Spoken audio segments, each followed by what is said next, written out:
어린이를 사랑하신 예수님이라는 제목으로 함께 은혜를 나누도록 하겠습니다. 한번 따라해 보시기 바랍니다.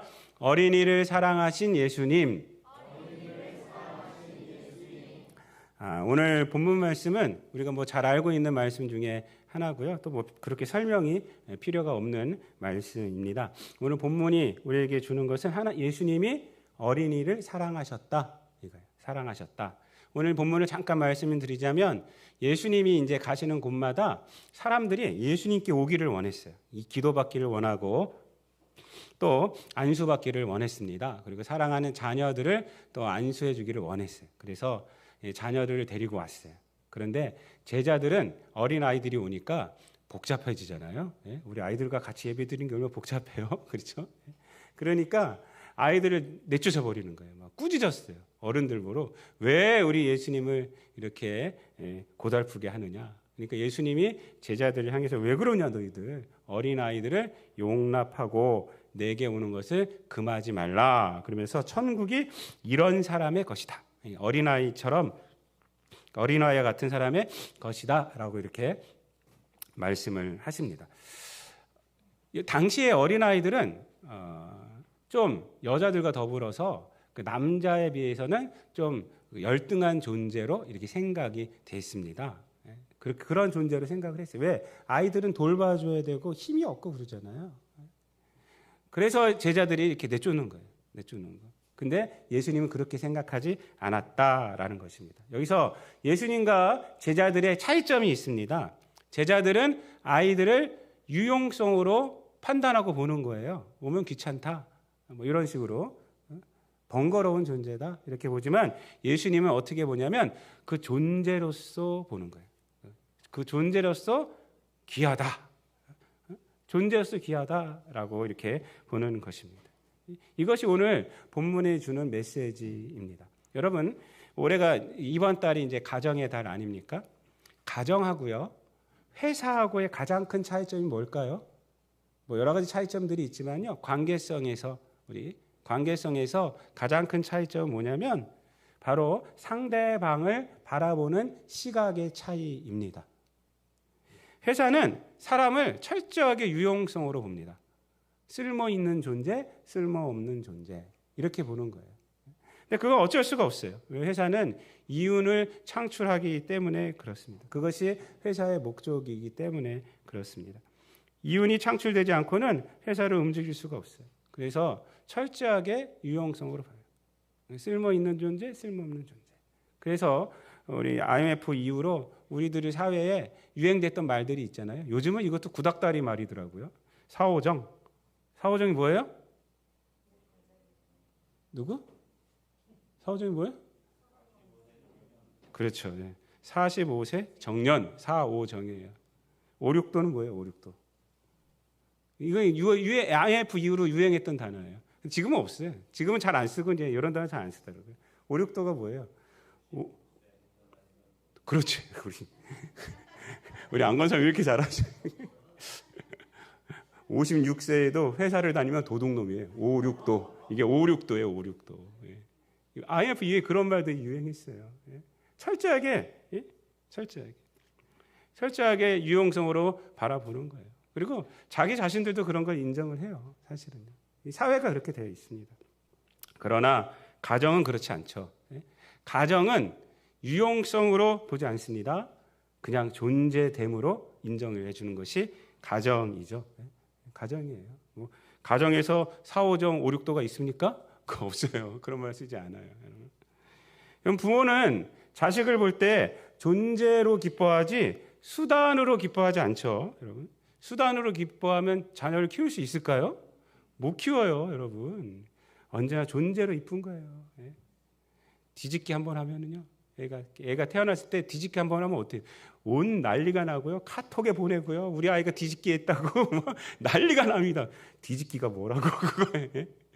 그 이쁜 거예요. 존재로 너무 이쁜 거예요. 힘들다가도 애 키우기 얼마나 힘들어요. 우리 교회는 그래도 애를 많이 낳아서 너무 감사해요. 우리 젊은 어머니들이요. 셋, 둘 낳으면 명함을 못 내밀어. 셋, 이 정도 돼야 돼.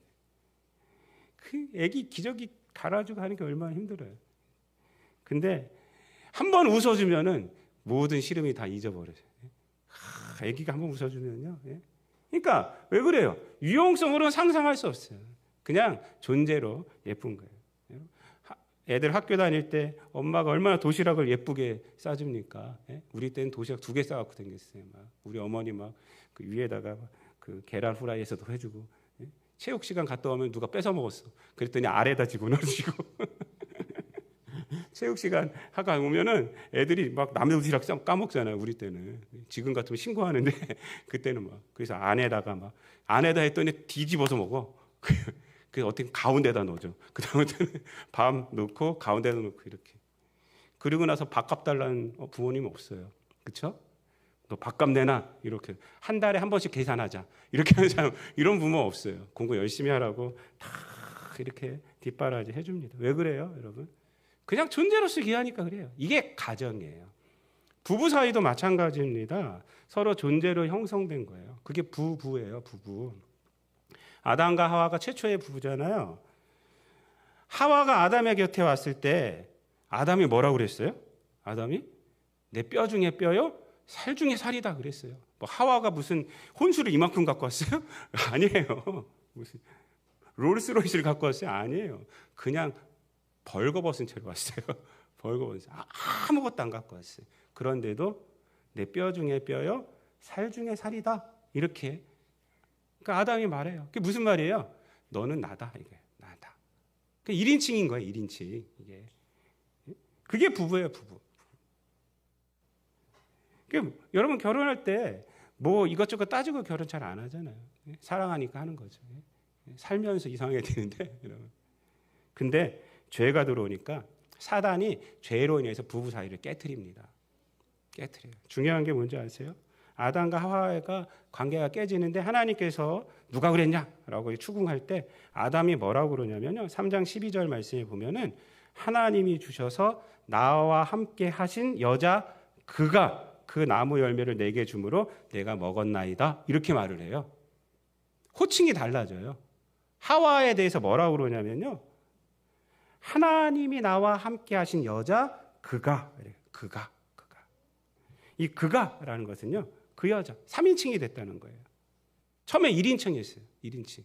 내 뼈 중에 뼈요, 살 중에 살이다. 이렇게 말했는데 표준 세번역을 보면은 짝지어 주신 여자 그 여자가 이렇게 말해요.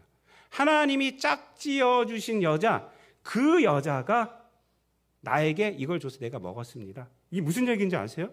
이게 하나님 핑계 대면서 하와가 원래는 나와 상관이 없었던 여자 아닙니까? 이 얘기를 하고 있는 거예요. 하나님이 짝지어 주신 여자 아니에요? 그 여자가 나하고는 원래 상관이 없었던 여자예요. 이렇게 말을 하는 거예요. 이렇게. 무섭지 않아요, 여러분? 죄가 들어오니까 그렇게 돼요. 처음에는 뭐라고 그랬다고요? 내 뼈 중에 뼈요, 살 중에 살이다. 이런데 죄가 들어와 보니까 그렇게 돼버려요.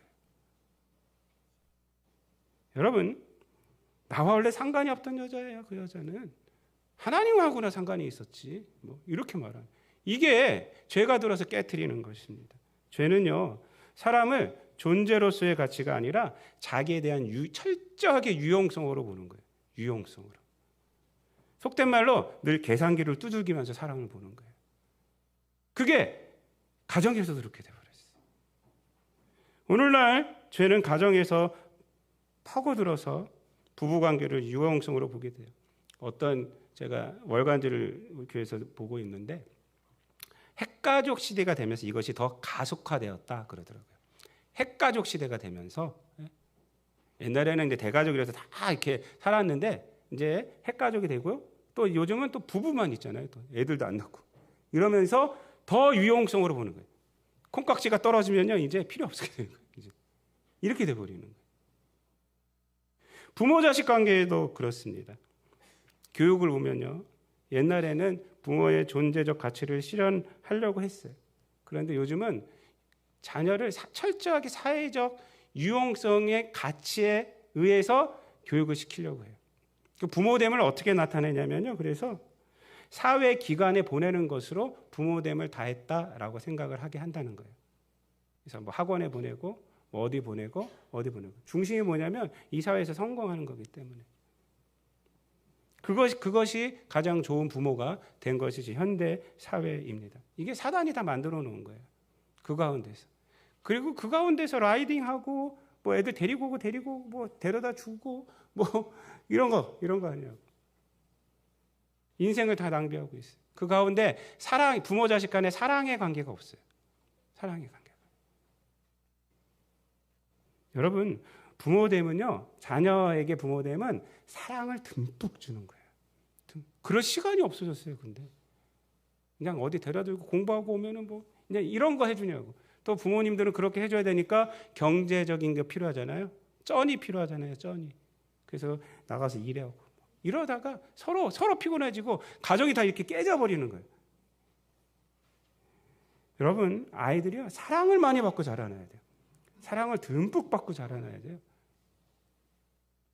그렇지 않으면요, 아이들이 이상하게 됩니다. 능력은 있는데 그 능력으로 사랑을 못 받았기 때문에 자기 존재감만 드러내려고 그래요. 사랑을 못 받았기 때문에 그런 거예요. 여러분, 프랑켄슈타인 아시죠? 얘들아, 프랑켄슈타인 아니? 몰라? 애들이 왜 이렇게 조용하지 오늘 이야기? 프랑켄슈타인 괴물 아시죠, 여러분들? 다 빅토르. 원래 프랑켄슈타인은 괴물이 아니죠. 소설 읽어보시면 알 거예요. 과학자 이름이에요. 과학자 이름. 프랑켄슈타인이 사람을 만들려고 하다가 괴물을 창조해낸 거예요. 보니까 깜짝 놀라서 너무 괴물이어서 그 괴물을 버린 거예요. 버려서 그 괴물이 프랑켄슈타인한테 가서 사랑 좀 달라고 막 그러는 거예요. 근데 이 프랑켄슈타인 버려요. 너처럼 끔찍한 것은 나가. 거기서 이 프랑켄슈타인이 사랑을 받지 못해서 내가 너를 죽이리라. 그래서 그런 게 소설이에요. 결국은. 프랑켄슈타인 박사를 죽이려고 쫓아다니는 것이 소설입니다. 이것이 말해주는 것이 뭐예요? 사랑받지 못하면 사랑받기 위해서 자기 존재감을 드러내다 보면 괴물이 된다는 거예요. 능력만 있는 거야, 자기가. 힘만 있는 거야. 그러면 어렸을 때 사랑을 못 받았잖아요. 자기 존재감을 인정 못 받았잖아요, 어렸을 때. 그러니까 커갖고 자기 존재감을 그 능력으로 드러내는 거예요. 막. 나는 이런 사람이야. 하면서. 그러면서 괴물이 되어가는 거예요. 괴물이. 말도 안 되는 것으로 이렇게. 그 능력을 제대로 쓸 수가 없는 거예요. 그 능력. 여러분, 집이요, 학교를 가기 위한 곳이 되면 안 됩니다. 집은 아이들이 편안하게 머무를 수 있는 공간이 돼야 돼요. 집이요, 회사를 가기 위한 공간이 되면 안 됩니다. 집은 편안하게 있을 수 있는 공간이 돼야 돼요. 그래서 학교나 회사에서나 여러 가지 스트레스 받은 것이 가정에서는 치유되는 곳이 돼야 돼요. 치유되는 것이. 가정에서는. 그곳이 가정이지 학교를 가기 위한 또 회사를 가기 위한 그런 곳이 가정이 아니에요. 근데 요즘은 바뀌었다는 거예요. 그게 바뀌었어요. 회사를 가기 위한 곳이 가정이 됐고 학교를 가기 위한 것이 가정이 되어버렸어요. 거기서 우리나라의 문제점들이 드러나는 거예요. 우리나라에 있는 모든 문제들이 그런 거예요. 가정만 제대로 세워지고 가정만 하나님 말씀 위에 제대로 세워지면 우리나라에 있는 모든 문제가 많은 문제가 해결됩니다. 특별히 저출산 문제나 뭐 이런 것들이 다 해결돼요. 해결돼요. 성경에서 말하는 하나님의 은혜가 뭔지 아십니까? 가정의 달을 맞이해서 설명을 해드리자면 하나님께서는 인간을 존재로 보시기를 포기하지 않으셨다라는 것이 은혜예요. 여러분. 하나님의 형상으로 만드셨잖아요. 하나님의 형상 만들어서 죄를 지었어요. 그럼에도 불구하고 하나님의 형상으로 보기를 포기하지 않으셨다. 그것이 은혜예요. 은혜. 포기하지 않으셨어요. 어떻게 하셨어요? 예수님을 보내주셨죠. 예수님을 보내주셨어요. 예수님도 이 땅 가운데에서 우리를 하나님의 존재로 봤어요. 구원받아야 할 존재로 봤어요. 포기하지 않으셨어요. 그 십자가를 지신 거예요. 그게 은혜예요. 그게 은혜. 하나님의 인간을 유용성으로 본 적이 없으세요. 얼마나 쓸모 있느냐 이걸로 본 적이 없다는 것이에요. 그리고 그걸 바라지도 않으세요. 스바냐 3장 17절 말씀이 대표적인 말씀 아닙니까? 너의 하나님 여호와가 너의 가운데 계시니 그는 구원을 베푸실 전능자시라. 그가 너로 인하여 기쁨을 이기지 못하시며 너를 잠잠히 사랑하시며 너로 말미암아 즐거이 부르며 기뻐하시리라. 그래요. 너로 말미암아, 너로 말미암아 기쁨을. 네가 성공했기 때문이 아니에요. 너로 말미암아 기쁨을 이기지 못하시며. 여러분, 얼마나 기가 막힌 표현입니까? 하나님 우리를 숫자로 보지 않으시죠. 예수님께서 누가복음 15장에서 세 가지 비유를 하는데 첫 번째 비유가 뭐예요? 잃은 양 한 마리 찾으러 가는 비유 아닙니까? 그 3절부터 5절까지 보면은 99대 한 마리예요. 99대 한 마리. 99라는 숫자 때문에 한 마리를 놓치지 않아요. 99마리는 안전한 곳에 두고 이 한 마리를 찾으러 가잖아요. 그 존재를 99머리가 있으니까 하나의 존재는 없어도 된다. 이렇게 보지 않으세요. 그 한 마리의 존재, 그 존재가 귀하다 하고 그 존재를 찾으러 가지 않습니까? 이게 하나님의 은혜예요. 로마서 5장 6절부터 10절까지에서는 어떤 말씀이 있어요? 여러분들 제가 하도 말해서 잘 알 거예요. 우리가 연약할 때의 기약대로 예수님이 오셨고, 우리가 아직 죄인 되었을 때에 그리스도께서 죽으셨고, 우리가 아직 원수 되었을 때 하나님께서 우리를 사랑하여 주셨어요. 이게 무슨 말이에요, 여러분? 우리가 연약하고 죄인이고 원수 되었을 때란 것이 뭐예요, 여러분? 뭐예요? 하나님의 사랑 받을 자격이 없을 때라는 거예요. 하지만 하나님은 그 존재로 하나님의 형상임을 포기하지 않았다. 연약할 때에 예수님이 오셨고, 죄인 되었을 때에 예수님이 죽으셨고, 원수 되었을 때에 우리를 사랑하여 주셨고 부활하셨다. 오늘날도 마찬가지입니다. 하나님은 여러분들을 그렇게 보세요. 믿습니까? 우리 아이들을 하나님은 그렇게 보십니다. 믿습니까? 믿습니다. 그래요, 여러분. 우리들도 마찬가지입니다. 이 시각을 우리 가정에서 회복해야 합니다. 이 시각을. 부부끼리의, 그리고 부모 자녀, 또 자녀가 부모를 볼 때.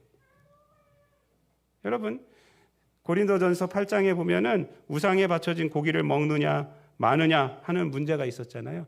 그때 사도 바울이 뭐라고 말을 해요? 먹어도 된다, 안 먹어야 한다, 이렇게 말하지 않죠. 여러분. 해답이 뭐예요? 해답이 그도 그리스도께서 죽으신 형제라. 이렇게.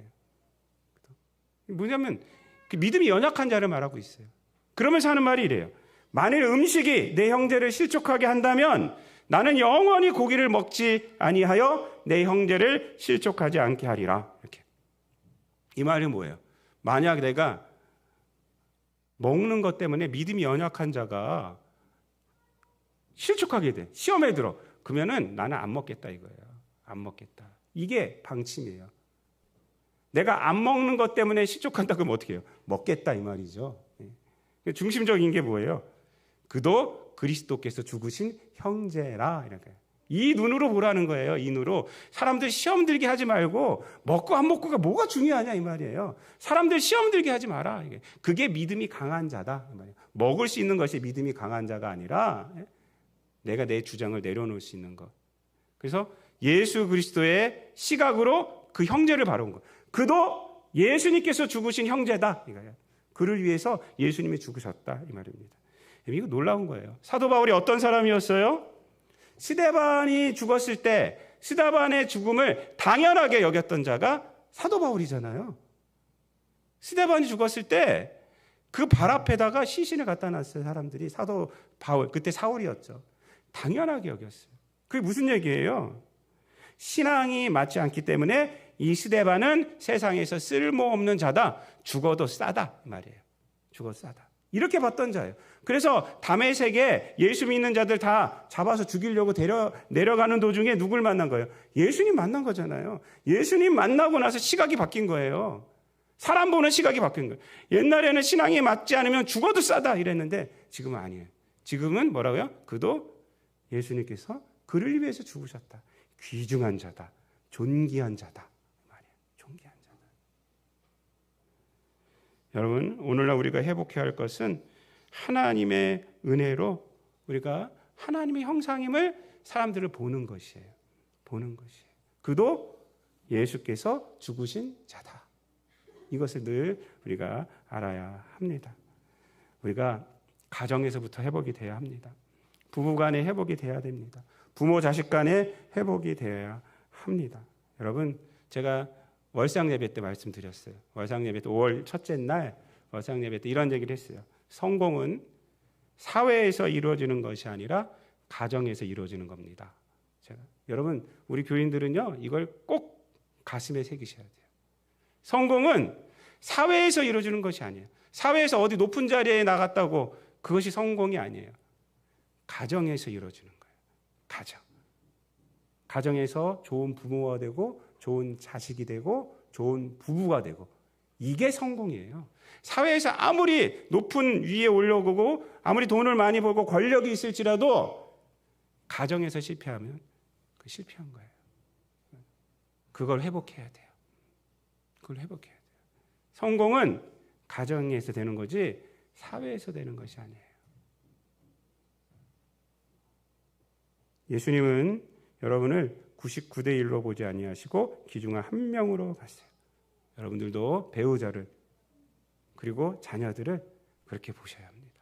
그리고 우리 성도들 간에 그렇게 보셔야 되고, 또한 이거 확대시켜서 우리 세상 사람들을 볼 때 또 그렇게 봐야 합니다. 그래서 여러분들 축복받는 삶, 또 축복받는 그런 가정, 또한 축복받는 부모님, 또 축복받은 우리 자녀들 되시기를 우리 주님 예수 그리스도의 이름으로 축원드립니다. 기도하겠습니다. 사랑과 은혜가 풍성하신 하나님, 어린이를 사랑하여 주셔서 그 존재됨을 또한 기뻐하여 주신 예수님을 본받아 우리 모든 성도들도 이 세상에 살아가면서 이 세상 많은 사람들이 주 예수 그리스도의 십자가의 보혈의 은혜를 받아야 할 사람이고, 또 하나님의 형상임을 우리가 늘 깨닫고, 하나님이 우리가 죄 가운데 있었을지라도 우리들을 포기하지 아니하시고 독생자를 보내주셔서 우리를 구원해 준 것처럼 우리들도 그 사랑으로 이 세상을 살아가게 하여 주시고, 특별히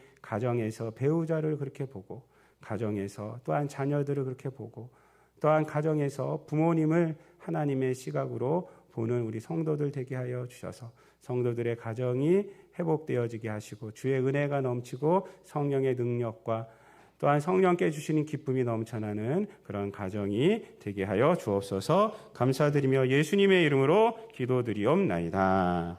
아멘.